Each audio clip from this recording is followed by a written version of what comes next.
All right, so let's talk about radicals.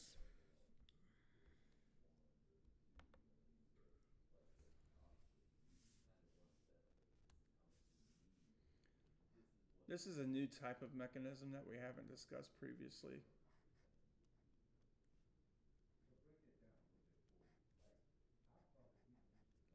Everything else that we've discussed to this point has been neatly classified as a polar mechanism.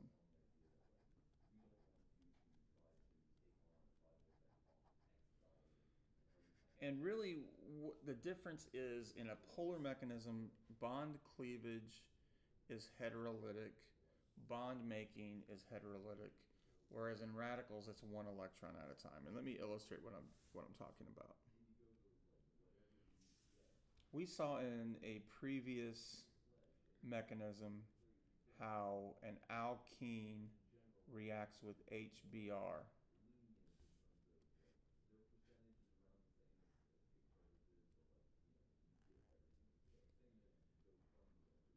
And so 2 electrons remove a hydrogen, which gives up its 2 electrons to bromine. This is known as heterolytic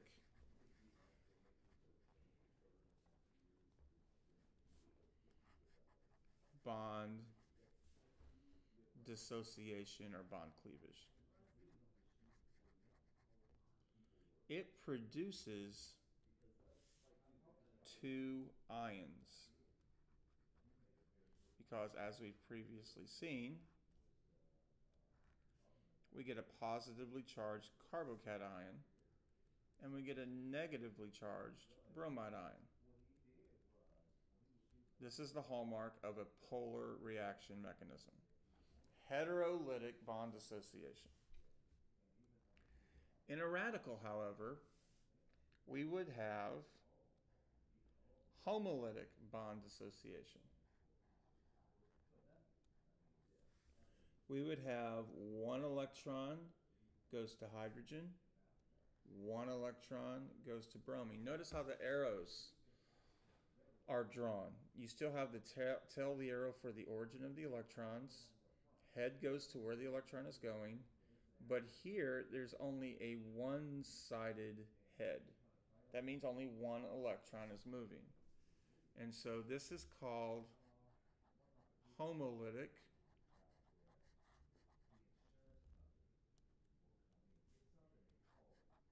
bond dissociation or heterolytic bond cleavage. This will produce 2 radicals. In this case, an H radical and a Br radical, both of which are very reactive and will seek to make bonds with new electrophiles. Before we get into actual formal mechanisms, I'd like to go through the patterns of radical electron pushing.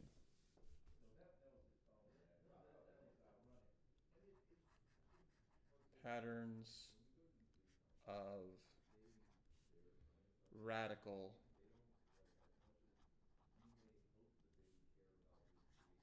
electron pushing. This is going to be analogous to our 4 mechanistic patterns that we saw with polar reactions, but these are all going to be radicals. So the first one we've already seen.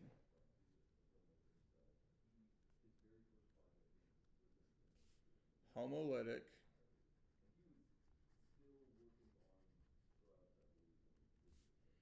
bond cleavage.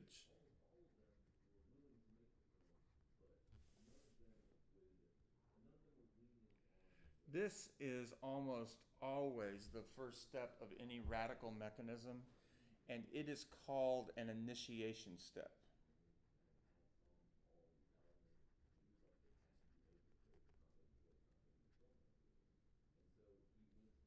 And I think it's wise to discuss what makes it an initiation step.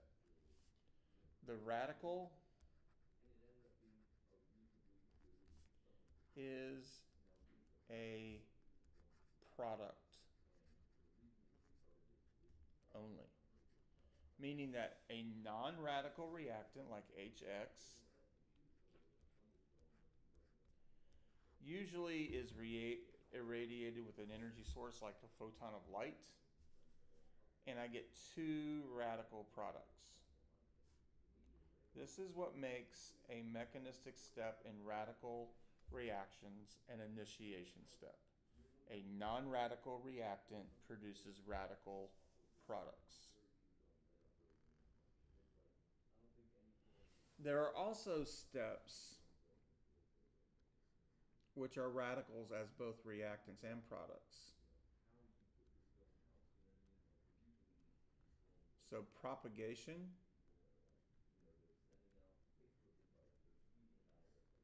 is a pattern in which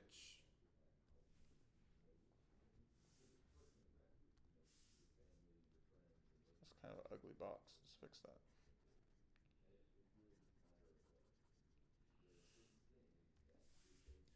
So propagation is where radicals are reactants.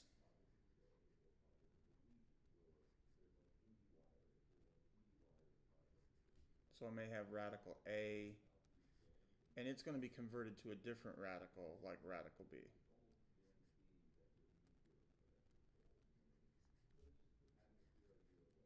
Let's look at some examples of this.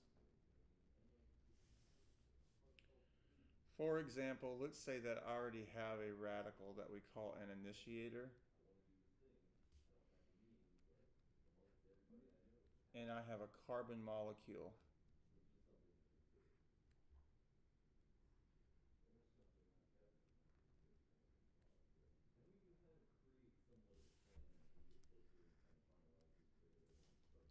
And the new carbon radical that I make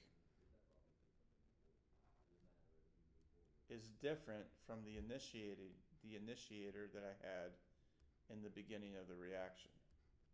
This mechanistic pattern is known as hydrogen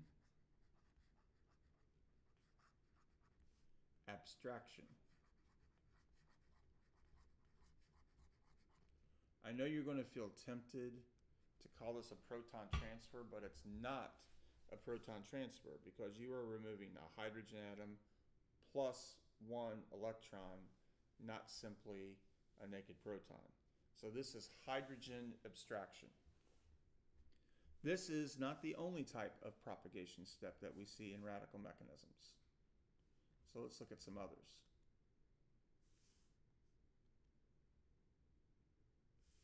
We can have a carbon radical react with a halogen.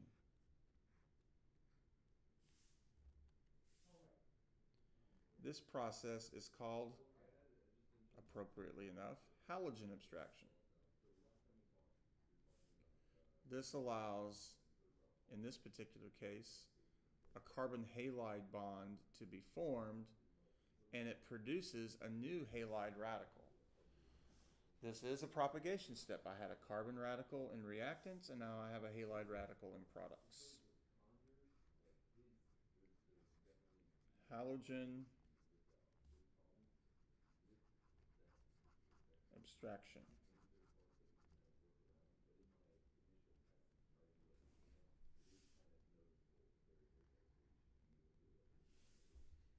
Also in propagation,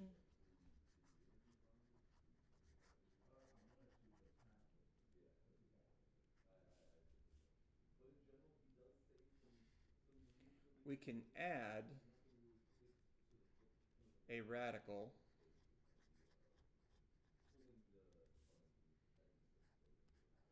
to a pi bond. Now this is setting us up to talk about a very different way of adding HBr to a carbon-carbon double bond. So let's look at having a halide radical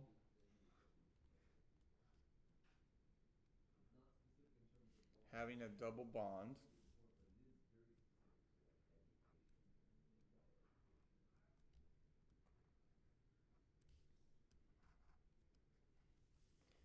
and this is a very regiospecific reaction because radicals follow essentially the same kind of energetic stability series that a carbocation does. In other words, tertiaries are more stable than secondaries, are more stable than primaries, are more stable than methyls. The degrees are not as pronounced. Allylics are more stable because of resonance. Benzylics are even more stable, again, because of resonance. And so the new carbon radical that I've made is a secondary radical, which is why the halide is going to add to carbon 1 and not to carbon 2. By the way, if this were HBr adding to this alkene,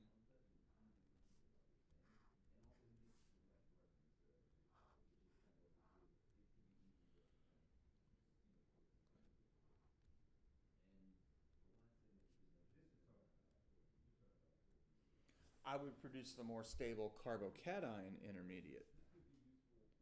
Now, I want you to notice the subtle difference in mechanism here. We're going to get two different products because the first step in the radical reaction adds the halogen to make a more stable radical. But when we react it with an electrophile like HBr, the first atom that's added is a hydrogen to yield a more stable carbocation. The radical will eventually be replaced with, you guessed it, a hydrogen atom.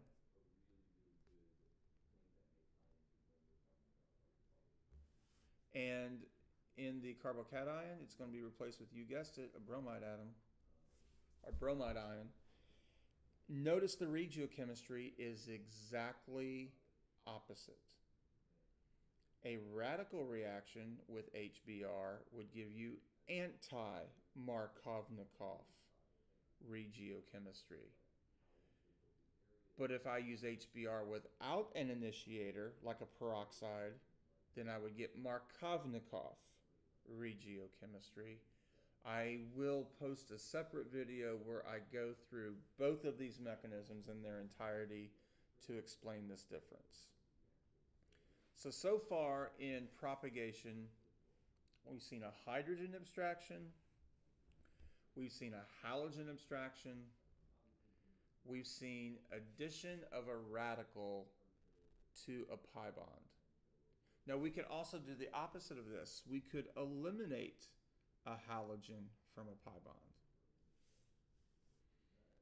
So let's start with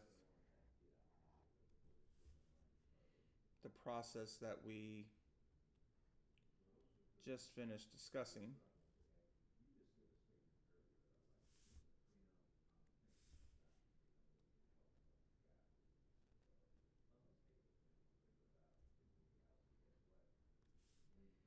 This mechanistic process is simply elimination.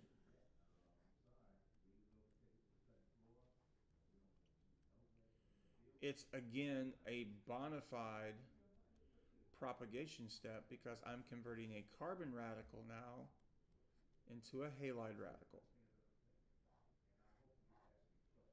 And notice that it is exactly the reverse of the previous process that I described. Here I am adding a halide radical to a pi bond to make a carbon radical. Here I am eliminating a halide from a carbon radical to make a halide radical. So there are four propagation mechanistic patterns: abstraction of a hydrogen, abstraction of a halide, addition, and elimination. This leaves us our only termination step. In a termination step,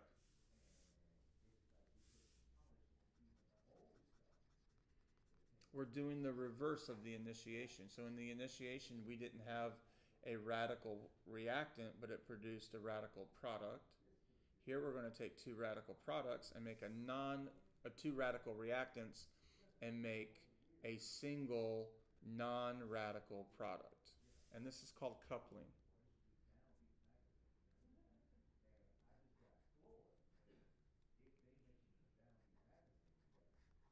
For those of you who are single right now, you have your own lone electron. When you decide that you're going to spend whatever amount of time you are with your significant other, you are coupled. You become a couple. So if I have X radical and I have R radical, just as one example, I now become Rx. And boys, that lone electron you used to have is no longer yours. That means your bank account, your possessions, everything you own, your misery, etc. This is coupling. Radical reactants making a non-radical product. This is a termination step.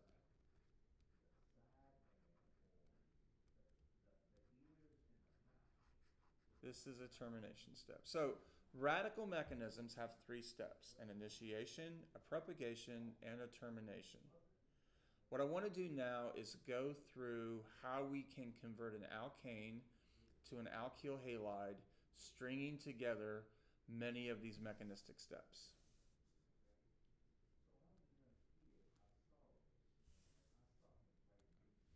So in the model reaction, I'm going to use an alkane that is asymmetrical. I am going to react this alkane with Cl2 in the presence of light. The major product, and this is because tertiary hydrogens are typically replaced more easily because they make more stable radicals. This is what I want to make. Now we're going to have to talk about the inherent difficulties of making this from chlorine versus making this from bromine, but I'll probably save that for another video. Let's look at how I can account for the formation of this product. So of course I need to start with an initiation step. Initiation is easily facilitated because a chlorine-chlorine single bond has a bond dissociation energy of about 58 kJ per mole. In other words, it's not very stable. In the initiation step, a Cl-Cl bond will undergo homolytic bond dissociation in the presence of a photon of light to produce 2 Cl radicals.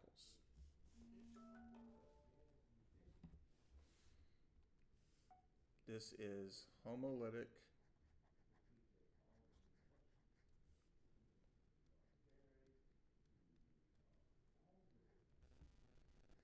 bond dissociation, just as we discussed before.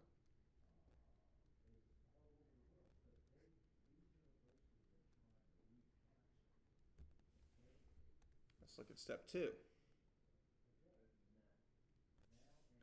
One of these Cl radicals is going to react with a tertiary hydrogen in our carbon substrate.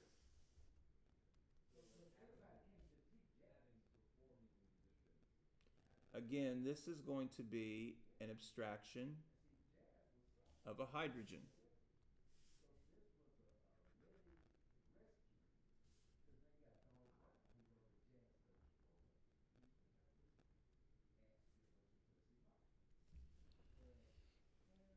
And of course, I will get an HCl byproduct.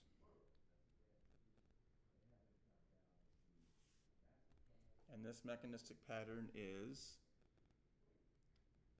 hydrogen abstraction.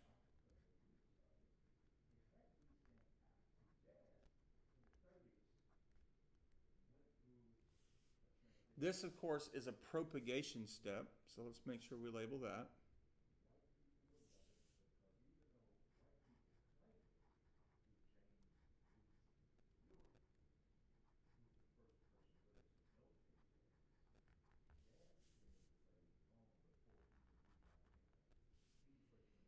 So we got initiation, we got propagation. Now we have other propagation steps.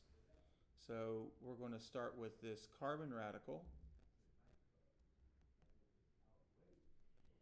And now we're going to perform another mechanistic step we just discussed, which is halogen abstraction.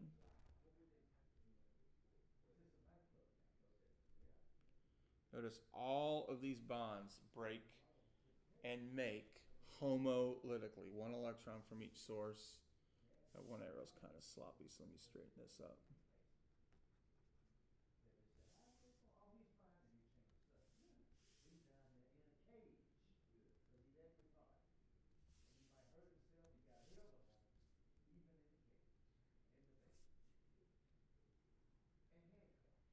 Now, this accounts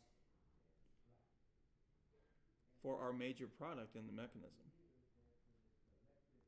We also produce a Cl radical. Let's look at what we have to this point. I've used Cl2 to make two Cl radicals. But I used one of the Cl radicals, but then I later produced another Cl radical. So I still have two Cl radicals that are left. I produced a carbon radical, but I used a carbon radical. Let's just do a termination step where the two Cl radicals that I have built up in solution according to this mechanism now react and yield Cl2.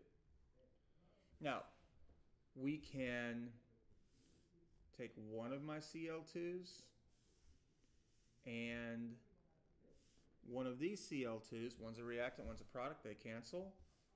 The carbon radical cancels. The Cl radicals, I've got 1,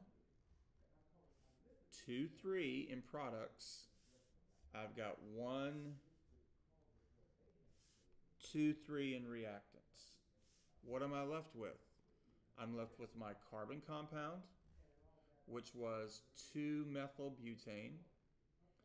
I'm also left with a Cl2, and I have an HCl and a chloroalkane as a product. So this is a pretty complete mechanistic treatment of this process. Now, one thing we do need to discuss is the selectivity of chlorine and bromine. For example, if I go back to this compound,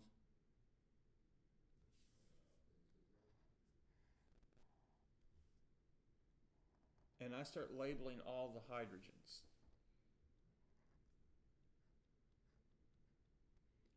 I'm going to call these HA. It's almost like going through and doing proton environments for NMR in a sense. If I replace any of the hydrogens of HA with a chlorine, I'll get one particular product.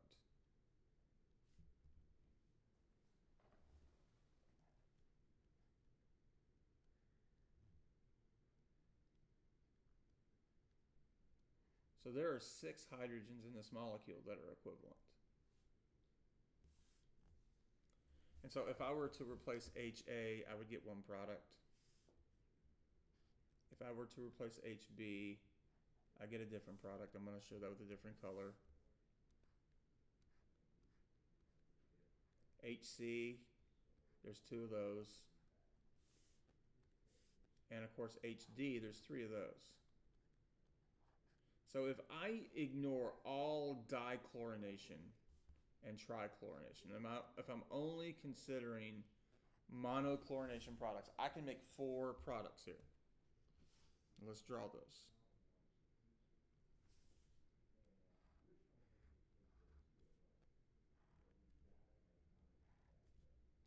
Here's one compound, and there are 6 hydrogens that I can remove to make this compound.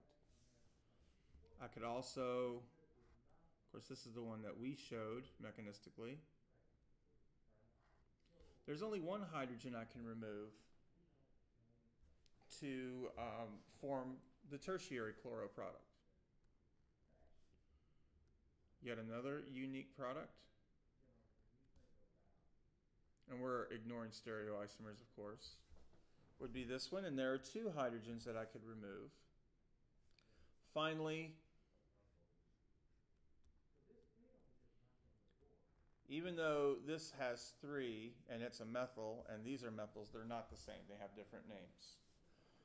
So if we're just looking at statistical probabilities, I should expect to make this one most often, because I have, in the case of this molecule, twice as many hydrogens. In the case of this molecule, 3 times as many hydrogens. In the case of this one, 6 times as many hydrogens. But there is a radical stability. Tertiary is more stable than secondary, is more stable than primary. When I chlorinate, there's a selectivity rule. And the chlorination selectivity rule is that primary to secondary to tertiary is 1 to 3.8 to 5. What that means is mathematically, I go back, all these primaries I multiply by 1. That's a total of 6. This 3 I multiply by 1. That's a total of 3. These 2 I multiply by 3.8. That's a total of 7.6. And of course this one is tertiary. I multiply by 5. That's a total of 5. If I want to find the relative percents, for example, the one that I made would be 5 over the sum of all of these. So you got 9, 14, 21.6. And then I'll just multiply that by 100%. Don't get a whole lot of this when I chlorinate. Chlorination's fast, but it's not selective. The other way that we halogenate is bromination.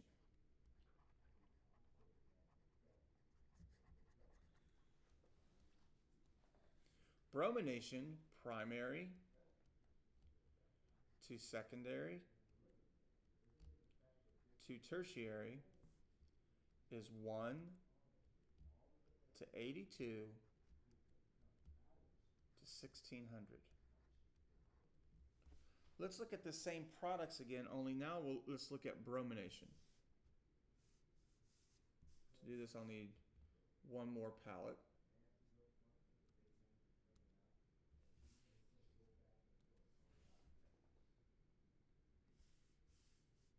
So, let's see.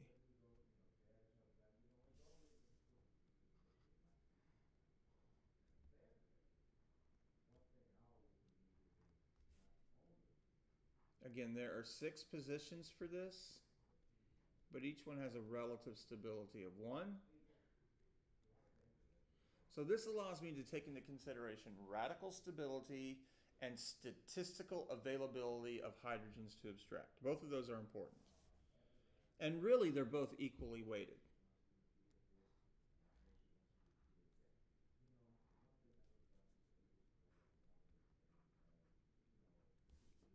This will be 3 times 1, or 3.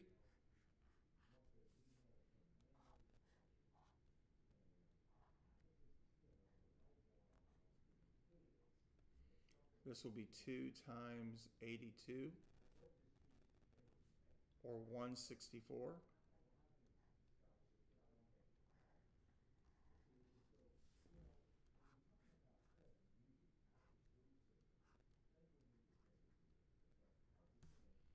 This is 1 times 1600. 1600.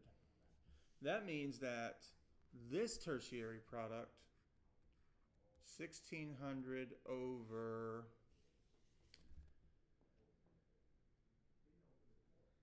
1773 times 100%.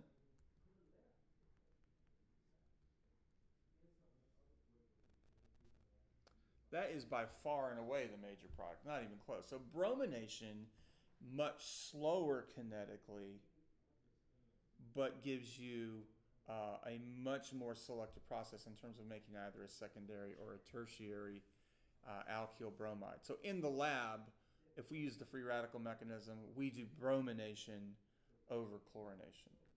So on the next video, I want to post the difference in the mechanism between reacting HBr with an alkene and then reacting HBr with a peroxide initiator. And we'll see that the difference is one of regioselectivity.